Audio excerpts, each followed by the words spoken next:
தீபாவளி பண்டிகையொட்டி புலம்பெயர் தொழிலாளர்கள் சொந்த ஊர்களுக்கு செல்வதால் திருப்பூர் ரயில் நிலையத்தில் கூட்டம் கட்டுக்கடங்காத வகையில் உள்ளது. கூடுதல் விவரங்களோடு நிகரார் செய்தியாளர் ராமசாமி, வணக்கம். விவரங்கள். நிச்சயமாக தீபாவளி மற்றும் வடமாநிலங்களில் கொண்டாடப்படும் சாத் பூஜா என்ற இரு பெரும் பண்டிகைகளை கொண்டாட திருப்பூரில் பணியாற்றும் வடமாநில புலம்பெயர் தொழிலாளர்கள் தங்களது சொந்த ஊருக்கு செல்ல ஆர்வம் காட்டி வருகின்றனர். இதனால் திருப்பூர் ரயில் நிலையத்தில் கடந்த 2 நாட்களாகவே கூட்டம் அதிகரித்து காணப்பட்டது. இந்த நிலையில் இறுதி கட்டமாக போனஸ் வழங்கப்பட்ட தொழிலாளர்கள் ஊருக்கு செல்வதற்காக நேற்று இரவு திருப்பூர் ரயில் நிலையத்தில் குவிந்தனர். இதன் காரணமாக திருப்பூர் ரயில் நிலையத்தில் ஏராளமான வடமாநில தொழிலாளர்கள் குவிந்ததால் கூட்டம் அதிகரித்து காணப்பட்டது.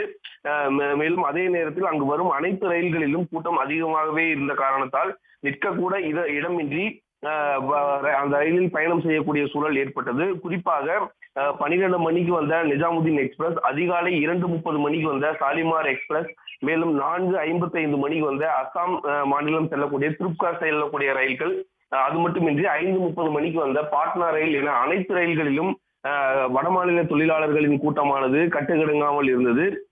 மேலும் பலர் முன்பதிவு செய்த பெட்டிகளிலும் ஏறி பயணம் செய்யக்கூடிய சூழல் இருந்தது. மேலும் கூட்டம் அதிக அளவில் காணப்படுவதால் ரயில்வே போலீசார் அங்கு தீவிர கண்காணிப்பு பணியில் ஈடுபட்டு வந்தனர். விவரங்களுக்கு நன்றி ராமசாமி. உடனுக்குடன் செய்திகளை தெரிந்து கொள்ள சன் நியூஸ் பெல் ஐகானை கிளிக் பண்ணுங்க.